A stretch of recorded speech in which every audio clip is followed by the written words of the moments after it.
Bonjour à tous. Dans cette vidéo, je vais présenter la deuxième partie du TP4. Je vous laisse le soin de faire la première partie, vous allez utiliser pratiquement les mêmes fonctions. Dans cette première partie, on va construire un tableau de distribution d'une variable quantitative continue à 6 classes et on vous laisse le choix de choisir les bornes des classes et les effectifs, de telle sorte que la taille de l'échantillon soit supérieure ou égale à 200. Comme vous voyez ici, j'ai construit un tableau de distribution de la variable quantitative continue x.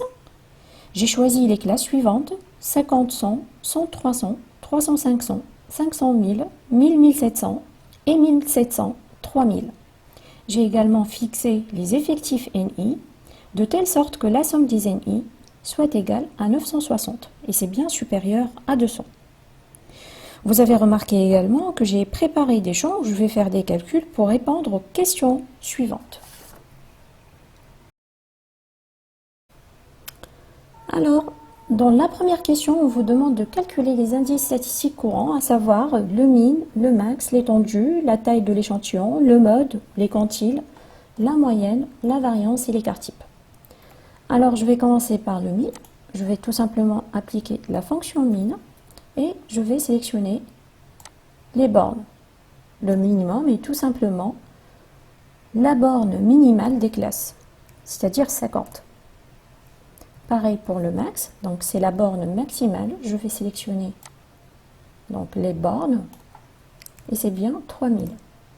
L'étendue, c'est max moins min. Voilà. Bon, la taille de l'échantillon, on l'a déjà calculée ici. On peut donc la recalculer. Donc la taille, c'est la somme des NI. Somme. Et je sélectionne les NI. Alors, pour déterminer le mode, il faut faire attention. Les amplitudes des classes étant différentes, on doit tout d'abord calculer les densités en fréquence DI qui est égale à FI sur AI. La classe modale est l'intervalle où on a la densité en fréquence la plus élevée.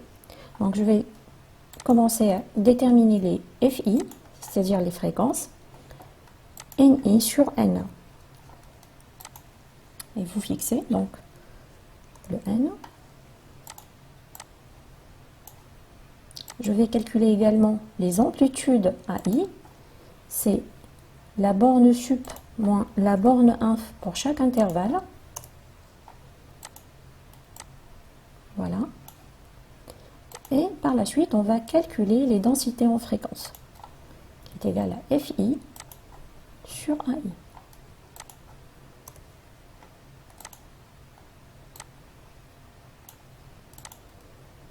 Donc, et comme vous voyez, donc, la classe modale, c'est bien l'intervalle 50-100, puisqu'on a donc une densité en fréquence plus élevée par rapport aux autres densités. Donc la classe modale, c'est tout simplement 50-100. Et le mode est le centre de cette classe modale, c'est-à-dire 50 plus 100 sur 2.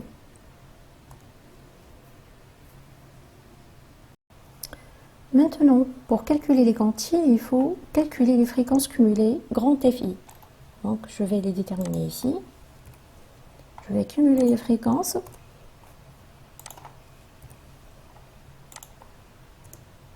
Vous pouvez également déterminer les quantiles à partir des effectifs cumulés.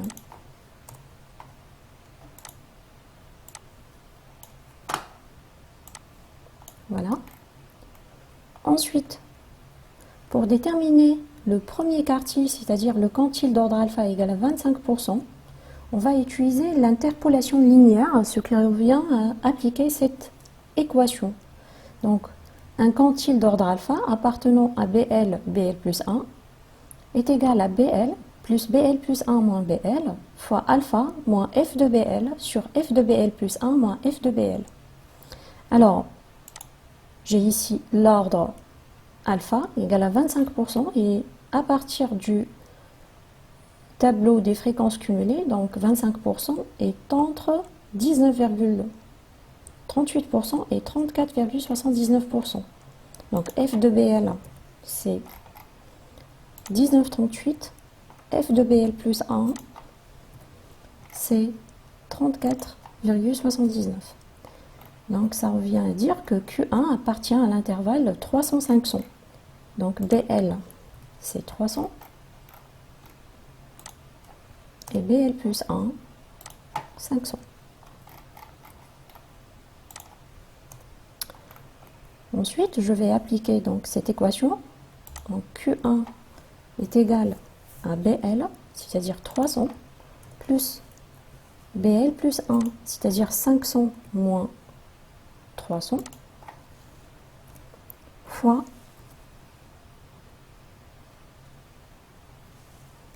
voilà, alpha, c'est-à-dire 25% moins F de BL,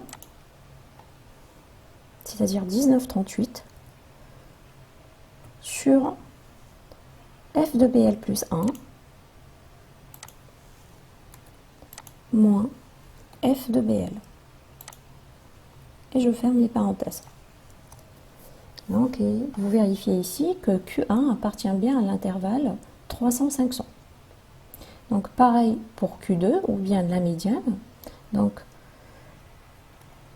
50% d'après donc les fréquences cumulées, elle est entre 34,79 et 68,44%. Donc, F de BL, c'est 34,79.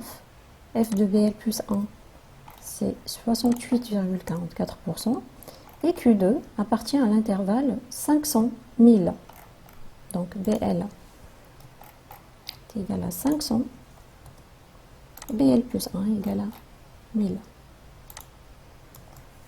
Ensuite, je n'ai pas besoin donc de refaire la même fonction. Je vais tout simplement faire un copier-coller. Et vous vérifiez que 726 donc appartient à l'intervalle 500-1000. Pareil pour Q3, donc c'est le quantile d'ordre alpha égal à 75%.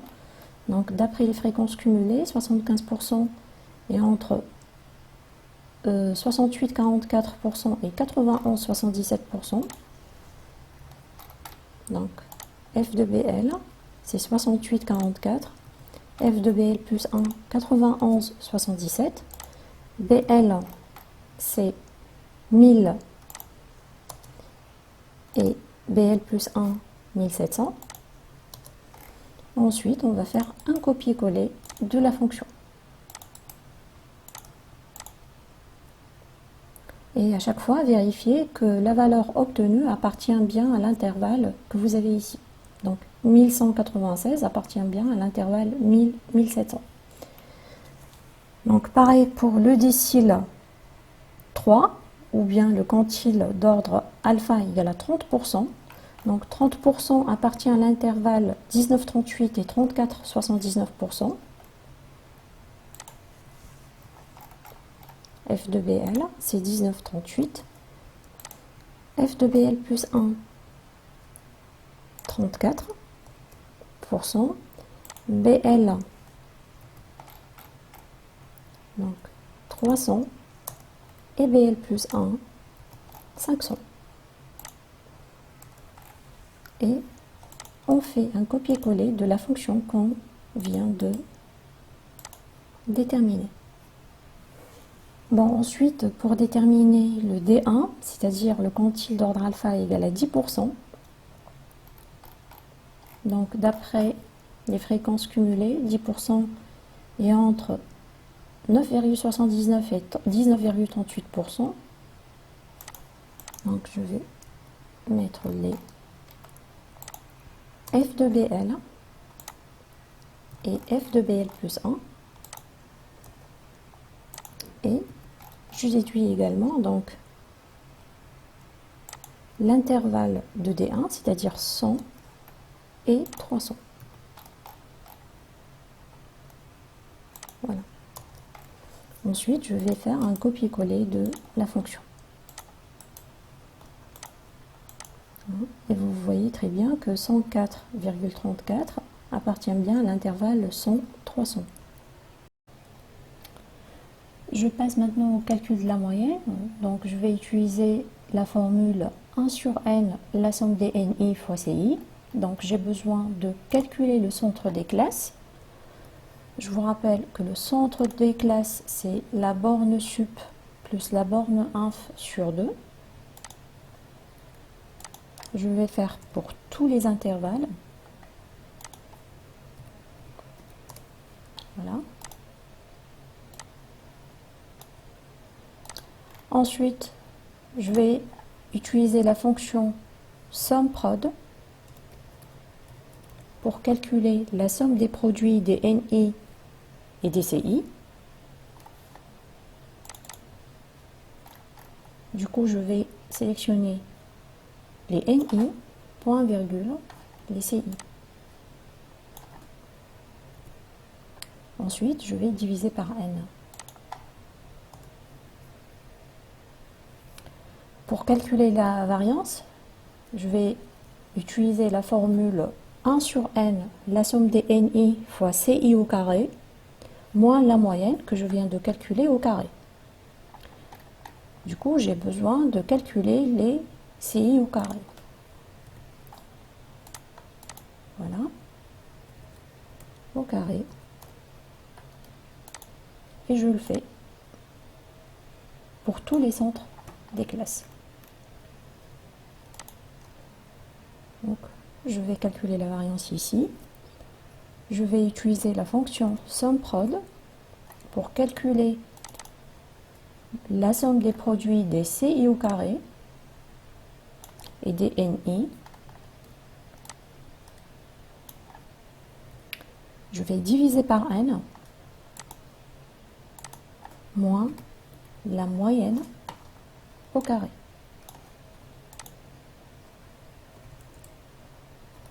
Voilà, je préfère mettre des parenthèses partout. Voilà. Ensuite, l'écart type est tout simplement la variance à la puissance 0,5. Ou bien la racine carrée de la variance.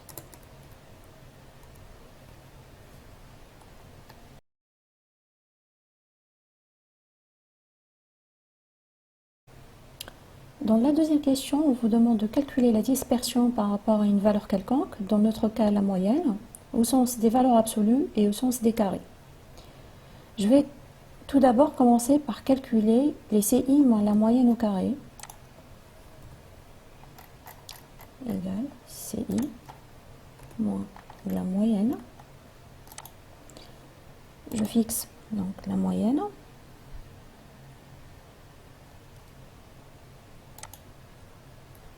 Le tout au carré.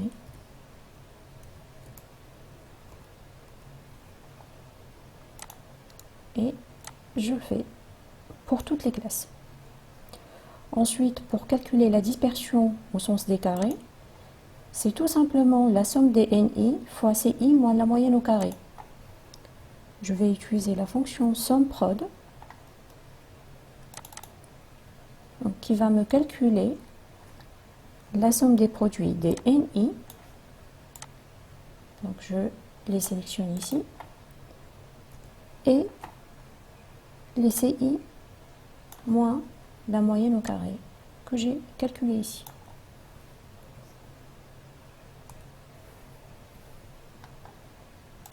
Ensuite, je vais calculer la différence entre l'ICI et la moyenne en valeur absolue. Je vais utiliser la fonction ABS.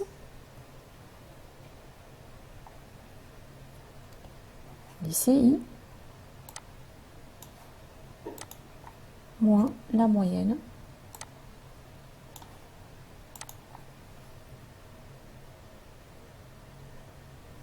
Et bien sûr, je fixe la moyenne par la touche F4.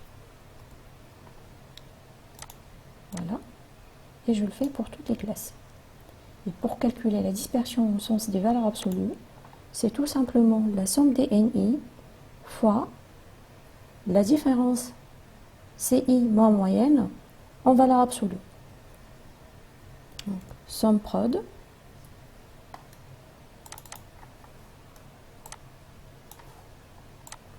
NI, point virgule, CI moins moyenne en valeur absolue.